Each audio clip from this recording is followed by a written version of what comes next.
So now will talk about mucinous tumour. Mucin secreting cells का tumour है, less likely to be malignant. Malignant की जो होने की चांसेस हैं दैट इज़ ओनली 10%। ओके, और पिछले हमने जो सीरस किया था, हमने लास्ट में सीरस किया था, उसमें कितनी चांसेस थी मेलिग्नेंट होने की? 25%। लेकिन इसमें कितने चांसेस हैं मेलिग्नेंट होने की? 10%।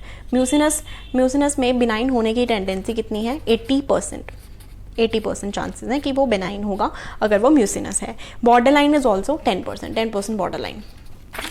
उसमें क्या था सीरस में? 60% बेनाइन, 15% बॉर्डर लाइन। ऑलराइट, मतलब कि सीरस सेल्स में बेनाइन और मेलिग्नेंट का रेशियो इतना, ये 60% और 25%, लेकिन इसमें काफ़ी ज़्यादा डिफरेंस है। इसमें ज़्यादातर 80% बेनाइन ही होते हैं। म्यूकस सेल की जो म्यूसिन होती है ना, उससे क्या होता है कि बहुत ही क्लियर लगता है सेल। क्लियर मतलब कि लाइटली स्टेन्ड, इसीलिए म्यूकस जो है, म्यूकस सेल्स, म्यूसिन, ये लाइटली स्टेन्ड होते हैं because of their secretion in HE and E stain, haematoxylin.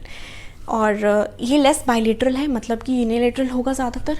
और मेलिग्नेंट होने के क्या कैरेक्टरिस्टिक्स हैं? एक तो है कि स्ट्रोमा में इन्वेड कर जाएगा वो जाकर। दूसरा साइटोलॉजिकल एटीपी, और कुछ जो ग्रोथ के फाइब्रस टिश्यू से बन जाएंगे, सॉलिड एरिया हो जाएगा ग्रोथ का। अब म्यूसिनस ट्यूमर जो है वो पेरिटोनियम में भी जा सकता है अगर मेलिग्नेंट हो। म्यूसिनस ट्यूमर इन पेरिटोनियम का मतलब है कि यहाँ से ओवरी से मेटास्टेसिस करके वो पेरिटोनियम के अंदर चला गया, ठीक है।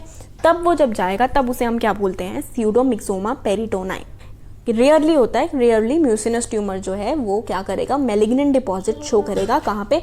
पेरिटोनियम में। तो उसे हम बोलते हैं स्यूडोमिक्सोमा पेरिटोनाई। ये ज़्यादातर अपेंडिक्स के साथ हमें दिखता है, क्योंकि पेरिटोनियम में कहीं तो होगा ना, तो दैट इज़ अपेंडिक्स के साथ हमें रिलेटेड ये दिखता है। ऑलराइट, देन इसमें म्यूटेशन किस में आती है? KRAS जीन, जो हमने सीरस टाइप के बिनाइन में किया था वही है KRAS जीन, उसमें म्यूटेशन आएगी। 50% ऑफ ओवेरियन म्यूसिनस कार्सिनोमा में इसी में म्यूटेशन आती है। और अगर कोई मेटास्टैटिक GI ट्यूमर है उसमें भी KRAS जीन में ही म्यूटेशन आएगी। ऑलराइट, अब क्या होता है कि हम लोग डिफ्रेंशिएट नहीं कर सकते कि वो GIT का ट्यूमर है जो मेटास्टाइज करके ओवरी में आया है, या फिर म्यूसिनस ट्यूमर है वो। अब जो क्रूकेनबर्ग ट्यूमर होता है, ये जो ट्यूमर होता है वो ओवरी के अंदर होता है, लेकिन ओरिजिनेट ओवरी से नहीं करता। ये क्या करता है? ये मेटास्टाइज किया हुआ है इसने। कहाँ से? इसकी प्राइमरी साइट क्या है? कहाँ से घूमकर ये ओवरी में आया? ये GIT से आता है, ठीक है। GIT के ट्यूमर है ये, GIT से होकर ये, मतलब वहाँ से ओरिजिनेट कर ये ओवरी में आएगा। GIT में स्पेशली कहाँ से? जो हमारा स्टमक का पाइलोरस पार्ट है, मोस्ट कॉमनली वो वहीं से आता है। और ऑफन ये हमें बाइलेटरल दोनों ओवरीज में हमें मिलता है ये। तो ये जो क्रूकेनबर्ग ट्यूमर है, जो कि हमने बोला ऑफन बाइलेटरली होता है, ये मेटास्टाइज करके कहाँ से आया? GIT से आया है। कहाँ पे? ओवरीज के अंदर। अब होता ये म्यूकस का ही है इसमें, जो क्योंकि ये जो ट्यूमर होता है वो उन सेल से बना है जो कि म्यूकस सिक्रीट करते हैं, ठीक है। हम बोलते हैं म्यूसिन प्रोड्यूसिंग सिग्नेट रिंग एक बनती है। मैं आपको ड्रॉ करके बताती हूँ। So you can see over here कि मैं डायग्राम एक सिग्नेट रिंग की तरह होती है, और ये न्यूक्लियाई जो है वो पेरिफ्री की तरफ हमने पुश कर दिया। मतलब न्यूक्लियाई किसकी वजह से न्यूक्लियाई पुश हो चुके हैं पेरिफ्री की तरफ? म्यूसिन की वजह से, जो ये सेल्स म्यूसिन सिक्रीट कर रहे हैं। अब हमने अगर डिफरेंशिएट करना हो कि ये जो ट्यूमर है ये GIT से क्रूकेनबर्ग ट्यूमर है या फिर ये अपना खुद का ओवरी का बनाया हुआ म्यूसिनस ट्यूमर है, तो उसमें क्या होता है कि क्रूकेनबर्ग ट्यूमर जो है वो मोस्टली बाइलेटरल होता है, जैसे कि हमने पढ़ा, और म्यूसिनस जैसे हमने पढ़ा था कि ये लेस बाइलेटरल होता है। मोस्ट ऑफन ये यूनिलेटरल होता है। तो इससे हम लोग डिफरेंशिएट कर सकते हैं कि ये बाहर से आया हुआ ट्यूमर है या ओवरी के खुद का बनाया हुआ ट्यूमर है। So now endometrioid tumours. Endometrioid tumours जो होते हैं, मेट्रियोइड, हमें एंडोमेट्रियोइड अगर जो नाम है उससे पता लग रहा है कि ये एंडोमेट्रियम की तरह होगा। एंडोमेट्रियम में हमारे क्या होते हैं? ग्लैंड्स होते हैं, ट्यूबुलर ग्लैंड्स होते हैं। तो इसमें भी हमें ट्यूबुलर ग्लैंड्स ही शो होंगे। ऑलराइट, किसकी तरह? एंडोमेट्रियम की तरह।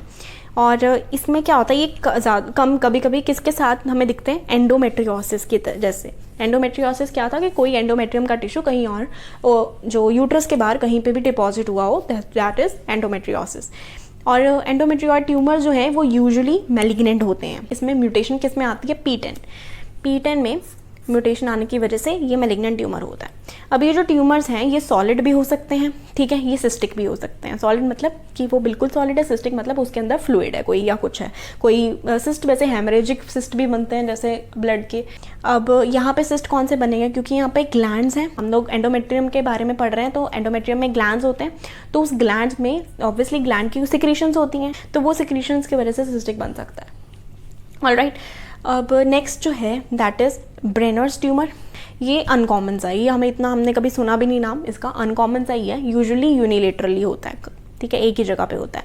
इसमें क्या होता है, abundant stroma contains transitional type of epithelium. Transitional type of epithelium हमने कहाँ पढ़ी है, यूरिनरी ट्रैक्ट में पढ़ी है, यूरिनरी ब्लैडर में पढ़ी है, जिसमें हमने बोला था कि जब यूरिन आता है तो यूरिनरी ब्लैडर जो है वो डिस्टेंड हो जाता है, लेकिन जब नहीं होता तो फिर वो अपना डिस्टेंशन नहीं करता। उसके जो सेल्स हैं वो ट्रांजिशनल टाइप के हैं। ट्रांजिशनल एपिथेलियम कौन सी, स्ट्रैटिफाइड एपिथेलियम होती है। स्ट्रैटिफाइड का मतलब होता है कि मल्टीपल लेयर्स, मतलब एक single layer is single layer, अगर स्ट्रैटिफाइड मतलब काफ़ी सारी लेयर्स हैं, दैट इज स्ट्रैटिफाइड। स्ट्रैटिफाइड तो ट्रांजिशनल टाइप की होती है स्ट्रैटिफाइड एपिथेलियम, जिसमें क्या होता है कि अगर ऑर्गन जो है उसमें फ्लूइड फिल्ड कर दे हम लोग, तो जो सबसे टॉप मोस्ट लेयर के सेल्स होते हैं ना, वो स्ट्रेच हो जाएंगे और फ्लैटन हो जाएंगे। ये जो सबसे ऊपर वाले लेयर के सेल्स हैं वो स्ट्रेच होकर फ्लैटन हो जाएंगे और उसे डिस्टेंड कर देंगे कि उसमें फ्लूइड फिल्ड हो जाए।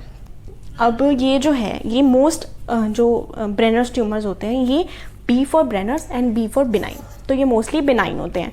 अब ये जो ट्रांजिशनल टाइप जो बनता है यहाँ पे, ये जो ओवरी के अंदर जो ट्रांजिशनल टाइप का एपिथेलियम बनता है, ऑब्वियसली नॉर्मली तो नहीं प्रेजेंट है, तो या तो वहाँ की जो एपिथेलियम है उसी में म्यूटेशन आई है कि वहाँ पे जो नॉर्मल एपिथेलियम थी उसमें म्यूटेशन आई है, या फिर क्या होता है कि यूरोजेनाइटल एपिथेलियम जो एपिथेलियम ने यूरोजेनाइटल ट्रैक्ट बनाना था वो वाली ट्रैप हो गई ओवरी के अंदर, वो ट्रैप हो गई एम्ब्रियोलॉजिकली। सो ये हमने 4 किए हैं, सरफेस एपिथेलियल ट्यूमर, सीरस कर लिया, म्यूसिनस, एंडोमेट्रियोइड और ब्रेनर, ठीक है। नेक्स्ट में हम लोग वो जर्म सेल वाले ट्यूमर्स करेंगे और सेक्स कॉर्ड स्ट्रोमल सेल्स वाले करेंगे। If you have any doubt you can ask, and if you like the video please subscribe. Thank you.